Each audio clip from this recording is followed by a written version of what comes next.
Hollywood silver screen presenting bond.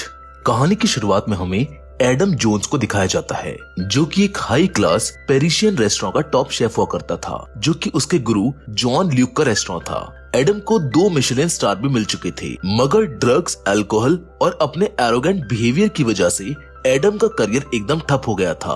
और इसी पछतावे की वजह से एडम ने न्यू ऑरलियंस में खुद को 10 लाख ऑयस्टर्स को शेल से निकालने की सजा दी है और आज उसकी सजा पूरी होने का आखिरी दिन है। एडम पूरे 10 लाख ऑयस्टर्स को निकाल देता है, जिसके बाद वो अपने करियर को दोबारा शुरू करने के लिए लंदन के लिए निकल जाता है, जहां वो लैंगम होटल के एक रूम में रुकता है। थोड़ी देर बाद उस होटल का मैनेजर टोनी बालेडी उसके दरवाजे पर आकर नॉक करता है। तब एडम उसको बोलता है कि ये तुम्हारे फादर का होटल है, तुम खुद अंदर आ सकते हो। उसके अंदर आते ही वो कहने लगता है कि बोर्डन नॉयर कल पकाया गया था, उसके चारों तरफ एक पापड़ी बन गई थी और तुम तला हुआ ट्यूना सर्व कर रहे हो। तुम्हारी सेल्फ रिस्पेक्ट को क्या हो गया है? तुम कभी पेरिस में बेस्ट रेस्टोरेंट चलाया करते थे। जिस पर टोनी एडम को बोलता है कि तुम ये बात कर रहे हो जिसने एक बार मरते हुए शेफ से मेथाडोन चुराया था और तुमने ही वो रेस्टोरेंट तबाह किया था। तुम्हारे गायब हो जाने के बाद मुझको और जीन ल्यूक को रेस्टोरेंट बंद करना पड़ा था, जबकि अफवाहें तो ये भी थी कि तुम्हें ड्रग डीलर्स ने चाकू घुसाकर मार दिया और जीन ल्यूक की बेटी ने दावा किया कि तुमने उसको प्रेग्नेंट कर दिया। एडम बोलता है कि अब मैं वापस घर आ गया हूँ, मुझे किसी भी कीमत में 3rd मिशेलिन स्टार पाना ही है और मैं इसीलिए यहाँ पर आया हूँ। अब मैं तुम्हारे रेस्टोरेंट को संभाल सकता हूँ, जिसके लिए टोनी उसको मना कर देता है। जिसके बाद एडम अपने एक पुराने दोस्त कॉन्टी से मिलने उसके रेस्टोरेंट जाता है। वो दोनों आपस में बातें करते हैं, जहाँ कॉन्टी बताता है कि जब जीन ल्यूक की डेथ हुई तो हम सब डरे हुए थे। एडम ये सुनकर थोड़ा शॉक हो जाता है, क्योंकि उसको नहीं पता था कि उसके गुरु जीन ल्यूक की डेथ हो गई है। कॉन्टी उसको टेबल पर रखा खाना खाने को कहता है, जो उसको बहुत पसंद आता है, जिसका कॉम्प्लीमेंट देने के लिए वो उसके शेफ से मिलने जाता है, जिसका नाम हेलन होता है। एडम उसके लिए एक नोट छोड़ के आता है, जिसमें उसने उसको एक रेस्टोरेंट में मिलने बुलाया होता है। एडम को अपने होटल जाते समय माइकल दिखता है, जिसको देखकर वो भागने लगता है, जहां उन दोनों में हाथापाई होने लगती है। दरअसल एडम ने जेलेसी के कारण माइकल के रेस्टोरेंट में चूहे छोड़ दिए थे और हेल्थ इंस्पेक्टर को बुला दिया, जिसकी वजह से उसका रेस्टोरेंट बंद हो गया और इसी वजह से एडम उसको देखकर भागने लगा था। मगर माइकल एडम को माफ कर देता है, वो तो उसके साथ काम करने को भी कहता है। जब एडम होटल वापस आता है तो टोनी की असिस्टेंट उसको रूम में जाने से रोक लेती है और कहती है कि आपके कार्ड का बैलेंस खत्म हो गया है और टोनी ने आपको आपके नाइफ्स दिए हैं। जिसके बाद एडम एक लड़के से मिलने उसके फास्ट फूड कॉर्नर जाता है, जिसका नाम डेविड होता है। दरअसल एडम अब अपने किचन के लिए अपने पुराने कलीग्स और अच्छे शेफ्स ढूंढ रहा है, जिनमें से एक डेविड भी है। डेविड उसके साथ काम करने के लिए आसानी से मान जाता है, क्योंकि वो एडम को अपना हीरो मानता है। एडम उससे पूछता है कि क्या तुम्हारे पास कोई एक्स्ट्रा बेडरूम है, क्योंकि मेरे कार्ड के पैसे खत्म हो चुके हैं। जिसके बाद डेविड उसको अपने घर ले जाता है, जहां अगले दिन हेलन एडम से मिलने एक बर्गर शॉप में आती है। एडम उसको लंच के लिए पूछता है, मगर वो ये कहकर मना कर देती है कि यहाँ का फूड फैट और सॉल्ट से भरा हुआ है। इसी बात को लेकर दोनों में थोड़ी बहस होने लगती है, जिसकी वजह से हेलन वहाँ से चली जाती है, मगर एडम को वो पसंद आ जाती है और वो उसको अपने किचन में शेफ रखना चाहता है। जिसके बाद Adam restaurant critic Simon fourth से मिलता है, जिसको वो टोनी के रेस्टोरेंट में खाने के लिए जाने को मना लेता है। वहीं अब लैंगम होटल में हम टोनी को देखते हैं, जो कि साइमन फोर्थ को देखकर बहुत पैनिक हो जाता है, क्योंकि टोनी की किचन काफी बुरे हाल में है और साइमन उसके रेस्टोरेंट को बंद कर देगी। टोनी किचन में जाके शेफ्स पर भड़कने लगता है और उनकी बनाई हुई डिश को भी फेंक देता है और कहता है कि वो हमें बर्बाद कर देगी। लेकिन तभी वहाँ पर एडम आ जाता है, क्योंकि ये सब उसी ने किया है ताकि टोनी उसको अपने रेस्टोरेंट के लिए काम करने दे। टोनी उससे कहता है कि ये सब तुमने सेट किया है ना। एडम कहता है कि तुम्हारा रेस्टोरेंट बर्बाद होने वाला है, मुझे उनके लिए कुक करने दो। मजबूरन टोनी उसको कुक करने देता है। एडम की बनाई हुई डिश उन दोनों लेडीज को बहुत पसंद आती है। टोनी साइमन के रिव्यू के बाद एडम को परमानेंटली हेड शेफ रखने के लिए मान जाता है। अब हम टोनी और एडम को साथ में देखते हैं। एडम टोनी से कहता है कि मैंने पेरिस में जो किया उसके लिए मैं प्रायश्चित करना चाहता हूँ। मैं कुछ अपने पुराने कलीग्स और नए शेफ्स ढूंढ रहा हूँ, जिनमें माइकल और मैक्स होंगे, जो 2 दिन बाद जेल से छूटने वाला है। और यहीं पर मुझे एक शेफ भी मिली है, मगर उसे ये नहीं पता कि वो अपने काम में कितनी माहिर है। और मैं चाहता हूँ कि तुम अपने डैड से बात करो, क्योंकि मैं फाइनली तुम्हारे डैड को प्राउड फील कराने का तुम्हें एक मौका दे रहा हूँ। जिसके लिए टोनी मान जाता है, लेकिन एडम को टोनी की साइकाइट्रिस्ट डॉक्टर रोशिल्डे को वीकली ड्रग टेस्ट देने होंगे। और फिर हम एडम को साइकाइट्रिस्ट के पास देखते हैं। एडम ब्लड सैंपल देते हुए उनसे पूछता है कि क्या आपने 7 समुराई मूवी देखी है? मैं चाहता हूँ कि मेरे शेफ भी वैसे ही हों। अगले दिन एडम अपने राइवल रीस से जाकर मिलता है, जो कि एक काफी अच्छा शेफ है। दरअसल रीस, माइकल, मैक्स और एडम ये चारों जीन ल्यूक के रेस्टोरेंट में साथ काम किया करते थे, मगर रेस्टोरेंट बंद होने के बाद अब ये सब अलग अलग काम करने लगे हैं। एडम रीस की बनी डिश में कमी निकाल देता है। रीस कहता है कि मैंने एक फालतू अफवाह सुनी है कि तुम 3rd मिशेलिन स्टार के लिए कोशिश करने वाले हो, जिस पर एडम भी कहता है कि मैंने भी एक अफवाह सुनी है कि तुम्हें मिशेलिन स्टार मिल गया। अब थोड़ी देर बातों के बाद रीस ये बोलकर वहाँ से चला जाता है कि अगर तुम में थोड़ी भी इंसानियत बची है तो टोनी और उसके डैड को अकेला छोड़ दो।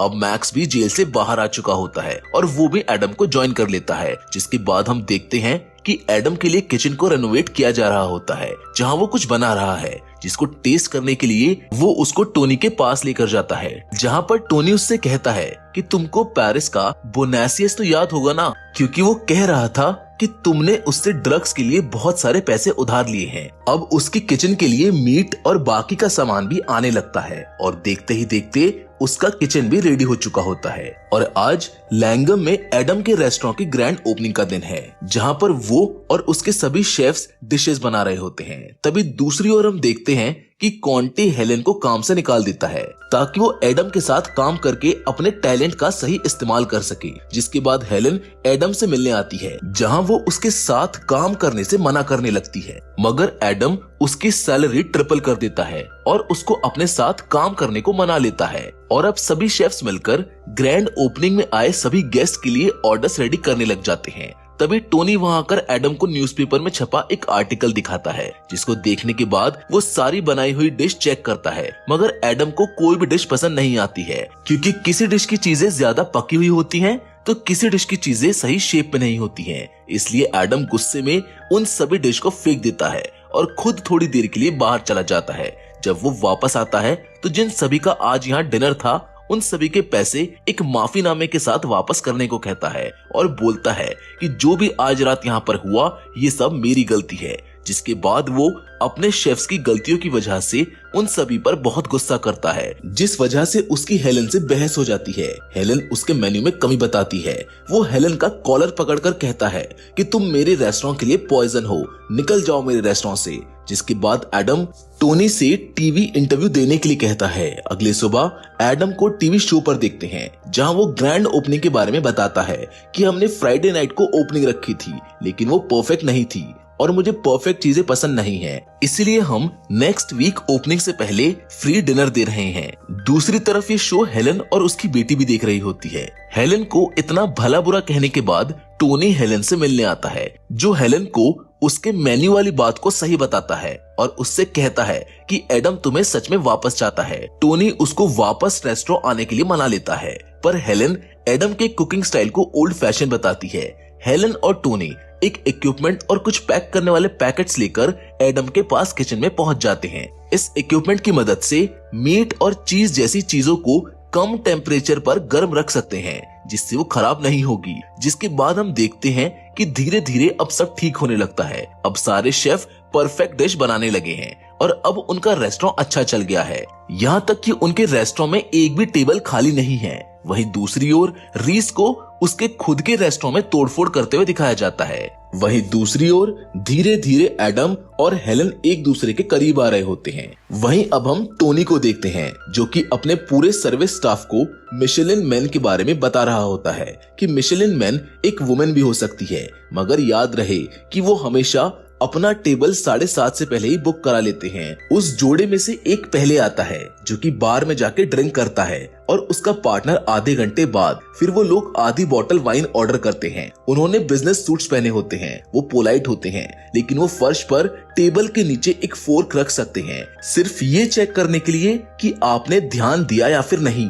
इसी बीच वहाँ पर एडम आ जाता है, जो उनको बोलता है कि हमें हर चीज परफेक्ट रखनी होगी, अगर उनको एक भी गलती दिखी तो वो हमको खत्म कर देंगे। वो हमारे लिए जल्द ही आएंगे। वहीं अब हम एडम को कुक करते हुए देखते हैं, जहां टोनी आकर बताता है कि 2 फ्रेंच लोग तुमसे मिलने आए हैं, जो कि असल में बोनासिस और उसका एक आदमी होता है।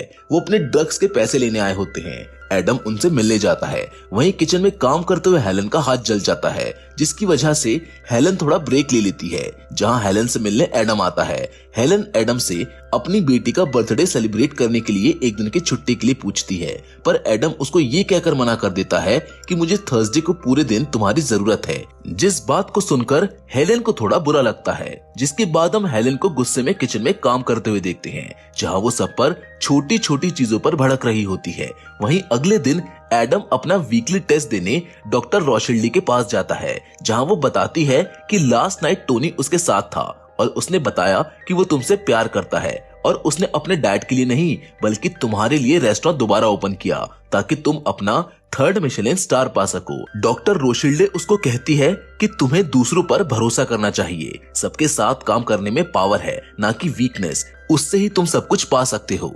जिसको सुनकर एडम वहां से चला जाता है। अब हम सभी शेफ्स को किचन में देखते हैं, जहां 2 शेफ्स में थोड़ी बहस हो जाती है, जिनको रोकने के लिए एडम पहले माइकल को कहता है, मगर वो हाँ बोलकर अपने काम में ही लगा रहता है। जिसके बाद एडम मैक्स को उनको शांत करने को बोलता है, पर वो भी एडम को इग्नोर कर देता है। तभी वहां पर टोनी आ जाता है। वो एडम को अपने एक दोस्त के लिए केक बनाने को बोलता है, मगर एडम उसको मना कर देता है। लेकिन तभी हेलन टोनी का नाम पुकारती है, जिस पर एडम बोलता है कि ये सब क्या चल रहा है। तब हेलन बताती है कि आज लिली का बर्थडे था और वो घर रुकना नहीं चाहती थी, इसलिए टोनी ने कहा कि मैं उसको रेस्टोरेंट ले आता हूँ, वो उसका ख्याल रख लेगा। तभी टोनी एडम से गुस्से में ये बोलकर चला जाता है कि मुझे केक चाहिए। इन सबको देखकर एडम अब समझ जाता है कि कोई उसकी बात क्यों नहीं मान रहा था। फिर वो थोड़ा हंसते हुए केक बनाने चला जाता है। वहीं रेस्टोरेंट में लिली और टोनी बैठे होते हैं, जहां पर एडम केक लेकर आता है। लिली केक टेस्ट करके बोलती है कि मैंने इतना अच्छा केक कभी नहीं खाया। फिर दोनों लिली से बात करते हुए केक खाते हैं, जिसको देख हेलन बहुत खुश हो जाती है। जिसके अगले दिन टोनी एडम को बताता है कि तुम्हें रीस ने रेस्टोरेंट रिलॉन्च पर इनवाइट किया है, लेकिन तुम्हें वहां पर अपने साथ किसी को ले जाना पड़ेगा जो तुम्हें उसके साथ लड़ने से रोक सके। जिस पर एडम कहता है कि थेरेपिस्ट का मुंह बहुत बड़ा है, उसने सब बता दिया। जिस पर टोनी कहता है कि तुम अब पहले जितने अच्छे नहीं दिखते हो। इतना कहकर वो वहां से चला जाता है।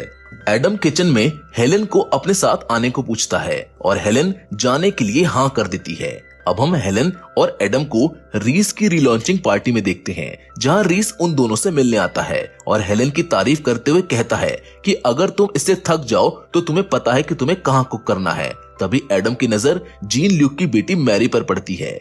एडम उसके पास जाता है, जहां वो एडम से कहती है कि मुझको लगा था कि तुम डैड के फ्यूनरल पर आओगे। जिसके लिए एडम उससे माफी मांगते हुए बताता है कि उसको इसके बारे में नहीं पता था। मैरी एडम से कहती है कि हम दोनों साथ में बहुत अच्छे लगते थे। इतना कहकर वो वहां से चली जाती है। जिसके बाद एडम भी पार्टी छोड़कर वहां से चला जाता है। पार्टी के बाद अब हम एडम को मीट मार्केट में देखते हैं। वहां हेलन भी उसको ढूंढते हुए उसके पास आ जाती है। वो दोनों आपस में अपनी पास्ट लाइफ के बारे में बातें करते हैं।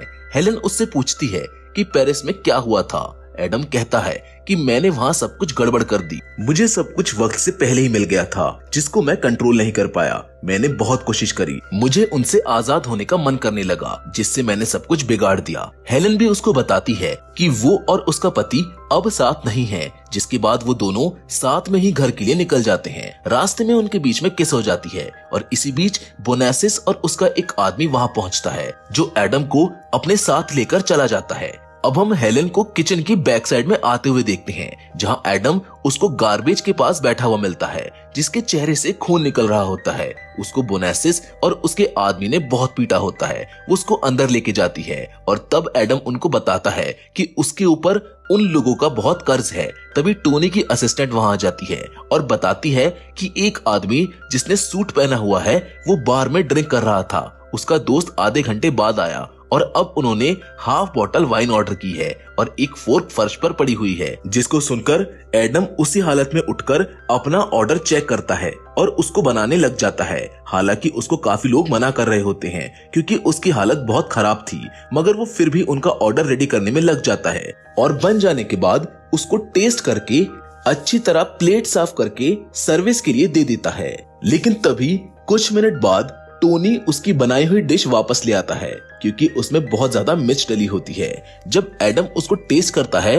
तो पीछे से माइकल बोलता है कि मैंने इसमें मिर्च डाली है, ये सब मैंने पेरिस का बदला लेने के लिए किया है। ये कहकर वो वहाँ से चला जाता है। एडम ये सब होने के बाद हंसता हुआ वहाँ से बाहर आता है और एक ब्रिज पर जाकर अपनी नोटबुक नदी में फेंक देता है, जिसके बाद वो रात में शराब के नशे में रीस के रेस्टोरेंट पहुँच जाता है और एक पॉलिथीन में अपना मुंह डालकर खुद को मारने की कोशिश करता है, मगर रीस ऐसा नहीं होने देता। एडम रोते हुए वहीं पर सो जाता है और जब वो सुबह उठता है तो रीस को बताता है कि कल रात मिशेलिन मैन आए थे और हमने सब गड़बड़ कर दी। फिर एडम उससे पूछता है कि तुमने मेरा ख्याल क्यों रखा, जिस पर रीस कहता है कि हम सब जानते हैं कि तुमने यहाँ तक आने के लिए कितनी मेहनत की है। हमें तुम्हारी जरूरत है ताकि तुम हमें लीड कर सको और तुम सबसे बेटर हो।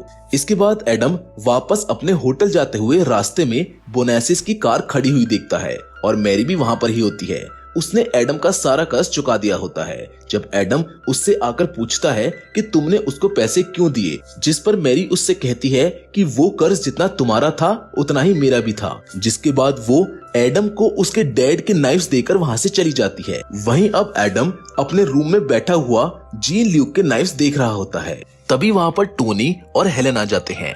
टोनी बताता है कि ये सब हो जाने के बाद मैंने इस गड़बड़ के बारे में बताने के लिए पेरिस के मिशेलिन मेंस ऑफिस में जब कॉल किया तो उन्होंने बताया कि कल रात उनका कोई भी इंस्पेक्टर लंदन में नहीं था, इसलिए मैंने कल वाले गेस्ट का नंबर निकालकर उनको कॉल किया तो मुझको पता चला कि वो लोग तो सॉफ्टवेयर सेल्समैन थे।